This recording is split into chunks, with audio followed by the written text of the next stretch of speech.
నేటి రోజున బాబాసాహెబ్ అంబేద్కర్ రాసిన రాజ్యాంగాన్ని పురస్కరించుకొని మనం కరీంనగర్ జిల్లా తరఫున జిల్లా నుంచి చలో ఢిల్లీ కార్యక్రమానికి ఇచ్చేసిన మాల బంధువులందరికీ కృతజ్ఞతలు తెలుపుకుంటూ నవంబర్ 26కు చలో ఢిల్లీ ప్రోగ్రాం ఢిల్లీలో మాలలకు జరిగిన అన్యాయానికి ఈ ఎస్సీ వర్గీకరణ మీద రోస్టర్ పాయింట్ మీద ఢిల్లీలో మాలలు గలం ఇప్పాలన్న ఆకాంక్షతోటి ఈ కార్యక్రమం ఇవాళ పోస్టర్ ఆవిష్కరణ చేయనైనది.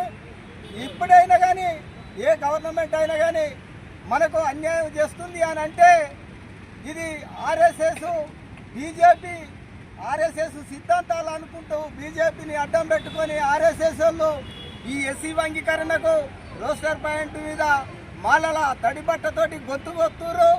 ఇది మాత్రం బీజేపీ నాయకులారా ఇప్పటికైనా ఆలోచించి మాలలు అంటే ఏంటిది, మాలల సత్తా అంటే ఏంటిది తెలుసుకోవాలి. మొన్న జరిగినటువంటి మహారాష్ట్రలో మాలల సత్తా ఏందో చూసిర్రు. రాను రాను మీకు బీజేపీకి మళ్ళోసారికి పుట్టగతులు సుతం ఉన్నాయని సుతం చెప్పుకుంటూ ఈ అవకాశాన్ని సద్వినియోగం చేసుకోవాలని కోరుకుంటున్నాం.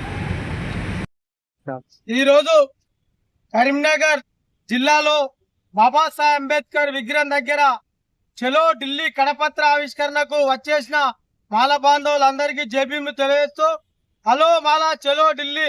నవంబర్ 26వ తేదీన ఢిల్లీలో జంతర్ మంతర్లో జరగనున్న నిరసన కార్యక్రమానికి కరీంనగర్ ఉమ్మడి జిల్లా నుంచి మాలలు మాల అనుబంధ కులాల సంఘాల నాయకులు అధిక సంఖ్యలో పాల్గొని మన యొక్క రోస్టర్ విధానం పైన మరి దళితుల పైన జరుగుతున్న దాడుల పైన రిజర్వేషన్ పెంపు గురించి గాని అనేకమైన సమస్యల మీద దాడులు చేస్తున్న మత పార్టీలకు తగిన గుణపాఠం చెప్పేందుకు కరీంనగర్ ఉద్యమ బిడ్డలు అధిక సంఖ్యలో ఢిల్లీకి రావాల్సిన అవసరం ఉన్నది. మరి వర్గీకరణ పేరుతో మాల మాదిగల మధ్యలో చిచ్చు పెడుతూ రోస్టర్ విధానంలో జీవో 19 తీసుకొచ్చి 22వ దాన్ని మళ్ళీ కేటాయించి మాలల నడిమిర కొట్టే పరిస్థితి చేసిన రాష్ట్ర కేంద్ర ప్రభుత్వాలకు జ్ఞానోదయం కల్పించాలంటే ఢిల్లీలో మనందరం కలవలసిన అవసరం ఉంది. ఈ సందర్భంగా ఇటీవల ప్రాంతంలో భారతదేశంలో అతి పెద్ద ఉన్నతమైన సుప్రీంకోర్టు జడ్జి పైన చెప్పుదాడి చేయడం, హర్యానాలో ఎస్పీ ఆయనే చనిపోయేటట్టుగా మరి ప్రవేశపెట్టిన అక్కడున్న డిజిపి కావచ్చు, అక్కడున్న రాష్ట్ర ప్రభుత్వం కావచ్చు, ఒక దళిత ఎస్పీ చనిపోయే పరిస్థితికి వచ్చిందంటే ఐఏఎస్ లకు ఐపీఎస్ లకే రక్షణ లేదంటే సామాన్య మానవులకు రక్షణ ఎక్కడుందో ఒక్కసారి దేశాన్ని పాలిస్తున్న ఒక బీజేపీ పార్టీకి సంబంధించిన అమిత్ షా కావచ్చు, మరి ప్రధానమంత్రి నరేంద్ర మోడీ కావచ్చు, మేము కూడా మానవులమే, మేము కూడా మనుషులమే. ఏ పార్టీ అయినా ఏ రాజకీయం అయినా మా యొక్క దళితుల పైన ఇంత దాడులు ఎందుకో ఒక్కసారి ఆర్ఎస్ఎస్ బీజేపీ నాయకులు ఆలోచించవలసిన అవసరం ఉంది. రానున్న తరంలో మాల మాదిగలు దళితులను బీసీలనే చంపాలనుకుంటే మీ పార్టీకి ఎవరు ఓట్లేస్తాడు, ఏమైతుంది మీకు అదేందో ఒక్కసారి ఆలోచించుకోవాల్సిన అవసరం ఉంది.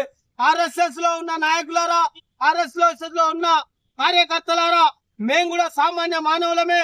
మేము కూడా బాబాసాహెబ్ అంబేద్కర్ రాసిన రాజ్యాంగం ప్రకారం ధర్మాన్ని, న్యాయాన్ని, రాజ్యాంగాన్ని కాపాడుకోనికి రాజ్యాంగ దీక్షలతో మేము రాష్ట్రాలలో మరి గ్రామాలలో జిల్లాలలో అంబేద్కర్ అడుగుజాడల్లో ముందుకు పోతున్న బడు బలమైన వర్గాలను రాజ్యాంగాన్ని గౌరవించే మాల మాదిగలకే ఈ దాడులా, మరి లేకపోతే మీ యొక్క అగ్రకులాలకు ఈ దాడులు ఉన్నాయని చెప్పి ఈ సందర్భంగా మీకు విజ్ఞప్తి చేస్తూ మీరు ఆలోచించుకోవాల్సిన అవసరం ఉంది. మీ యొక్క మానవుల ప్రాణాలను కాపాడతామని చెప్పి ప్రమాణాలు చేయడం కాదు, ప్రమాణాలు చేసి మర్చిపోవడం కాదు. ఈ యొక్క కేంద్ర రాష్ట్ర ప్రభుత్వాల్లో ఉన్న ప్రజాప్రతినిధులు, అధికారులు మాలల పైన జరుగుతున్న దాడులకు మీరు వెంటనే అరికట్టకపోతే, రోస్టర్ విధానాన్ని సరి చేయకపోతే రానున్న కాలంలో మీకు తగిన గుణపాఠం చెప్పనీకి మాలలు అనేక చైతన్యమై గ్రామాలలో మీకు తగిన బుద్ధి చెప్తారని చెప్పి తెలియజేస్తూ జై మాల జై భీమ్.